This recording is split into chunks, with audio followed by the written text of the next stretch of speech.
వేగోల్డ్ trusted gold buyers మీరు తాకట్టు పెట్టిన బంగారాన్ని విడిపించి ఈ రోజు ఉన్న మార్కెట్ ధరకు కొనబడను. హార్ముజ్ వద్ద యుద్ధ మేఘాలు కమ్మాయి. చైనా నుంచి ఇరాన్ వెళ్తున్న ఓ ఇరానియన్ నౌకపై అమెరికా దళాలు కాల్పులు జరిపాయి. నౌకను బలవంతంగా లాక్కుంది అమెరికా నేవీ. అమెరికాపై ఇరాన్ ప్రతీకార హెచ్చరికలు జారీ చేసింది. యుఎస్ చర్యను దోపిడీగా వర్ణించింది ఇరాన్. ఇక కవ్వింపు చర్యలు ఆపాలంటూ డిమాండ్ చేసింది. అమెరికా తీరుపై ఇటు చైనా తీవ్ర నిరసన వ్యక్తం చేసింది. అగ్రరాజ్యం తీరు అక్రమం అంటూ చైనా ప్రతినిధి గువో జియాకిన్ అన్నారు. తమ దేశం నుంచి వెళ్తున్నటువంటి నౌకపై ఎలా దాడి చేస్తారంటూ చైనా ప్రశ్నించింది. హార్ముజ్ వద్ద ఇటువంటి ఉద్రిక్తతలు పెంచడం సరికాదంటూ మండిపడింది. బాధ్యతాయుతంగా వ్యవహరించాలంటూ చైనా సూచించింది. ఇక నౌకపై దాడిని సమర్థించుకుంటోంది ఇటు అమెరికా. యుఎస్ తాజా చర్యతో గ్లోబల్ మార్కెట్లో ఒక అనిశ్చిత పరిస్థితి నెలకొని ఉన్నది. హార్ముజ్ జలసంధి దగ్గర ఎప్పటికప్పుడు కూడా శాంతి నెలకొల్పాలంటూ కూడా ఎప్పటికప్పుడు ఉద్రిక్తతలను పెంచేస్తోంది అమెరికా. దీనికి సంబంధించినటువంటి డీటెయిల్స్ మా ప్రతినిధి వెంకట్ని అడిగి తెలుసుకుందాం.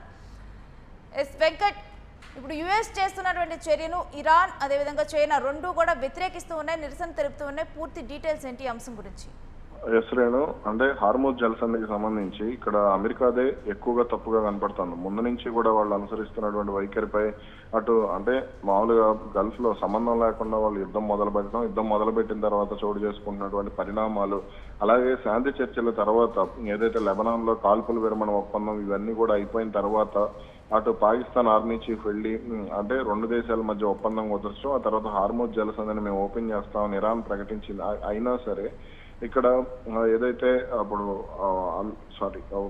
అమెరికా అధ్యక్షుడు డొనాల్డ్ ట్రంప్ ఉన్నారో అతను తీసుకున్నటువంటి నిర్ణయాలకు సంబంధించి పెద్ద ఎత్తున ఇరాన్ ఆగ్రహం వ్యక్తం చేస్తుంది. అంటే మేము హార్ముజ్ జలసంధిని ఓపెన్ చేసినప్పటికీ కూడా మీరు ఎందుకు ఏదైతే నౌకానైనా నావల్ బ్లాకేడ్ ఏదైతే ఉందో దాన్ని ఎందుకు తొలగించడం లేదంటూ కూడా వాళ్ళు ఆగ్రహం వ్యక్తం చేసినటువంటి పరిస్థితి. ఆ తర్వాతనే వాళ్ళు హార్ముజ్ జలసంధిని మరోసారి మూసివేసినటువంటి పరిస్థితి.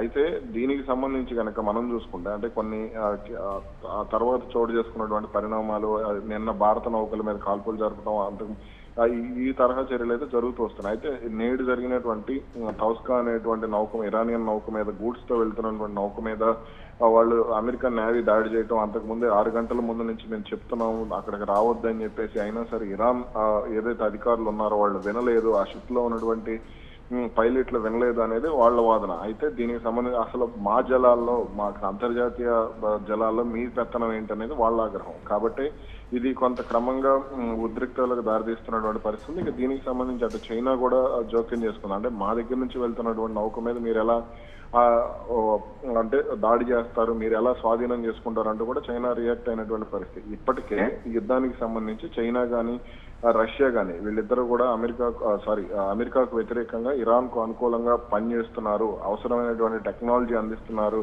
అనేది ప్రధానంగా అమెరికా చేస్తున్నటువంటి ఆరోపణ. అలాగే ఉక్రెయిన్ కూడా దీనికి సంబంధించి రష్యా మీద కొన్ని ఆరోపణలు చేసింది. అయితే ఎప్పుడూ కూడా ఈ రెండు దేశాలు కూడా బహిరంగంగా మాట్లాడినటువంటి పరిస్థితి లేదు. అయితే ఇటీవల ట్రంప్ ఎప్పుడైతే ఆయుధాలకు సంబంధించి చైనా విషయంలో కామెంట్స్ చేశారో ఆ తర్వాత నుంచి కూడా కొంత చైనా రియాక్ట్ అవుతూ వచ్చింది. ఈ క్రమంలోనే తాజాగా మరోసారి నౌకకు సంబంధించి, ఇరానియన్ నౌకకు సంబంధించి వాళ్ళు రియాక్ట్ అవడం జరిగింది. అంటే చైనా మీద వెళ్తున్నటువంటి నౌకను మీరు ఎలా పేల్చివేస్తారు, మీరు ఎలా దాడి చేస్తారంటూ చైనా ప్రశ్నించింది.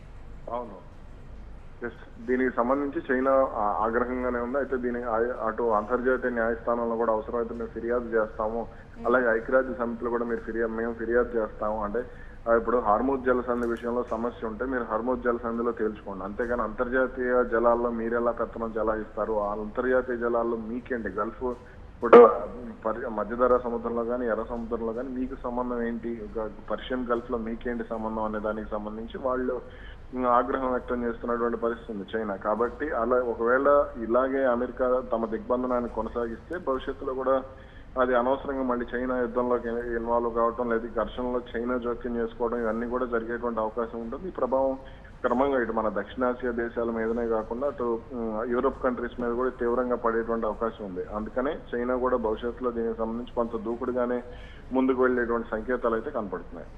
Right Venkat, stay with us. మీ దగ్గర నుంచి మళ్ళీ డీటెయిల్స్ తీసుకుంటాం.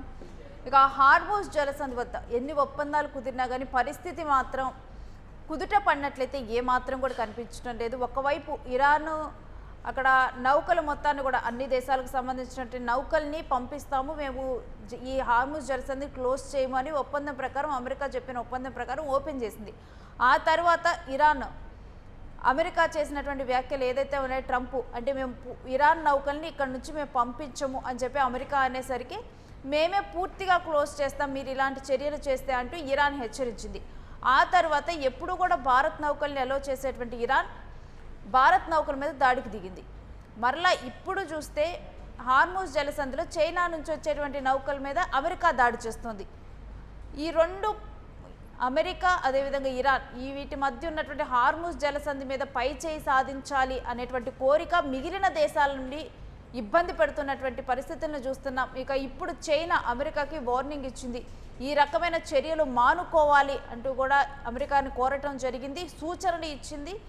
దీన్ని నిరసిస్తూ కూడా ఉన్నారు. గువో జియాకున్ చైనా ప్రతినిధి, ఆయన కూడా అగ్రరాజ్యం తీరును తప్పు అంటూ కూడా ఆయన కూడా ప్రశ్నించడం జరిగింది. చైనా నుంచి వెళ్ళేటువంటి నౌక మీద మీరు ఎలా దాడి చేస్తారు, ఇక్కడ మీ పెత్తనం ఏంటంటూ కూడా వాళ్ళు అన్నారు. ఈ రకంగా చూస్తే అమెరికా మిగిలినటువంటి దేశాలని చైనా ఇరాన్ వెనుక ఉన్నదన్న అంశం తెలిసిందే, కానీ ప్రత్యక్షంగా కూడా మిగిలినటువంటి దేశాలతో కూడా పెట్టుకుంటుంది అనిపిస్తోంది.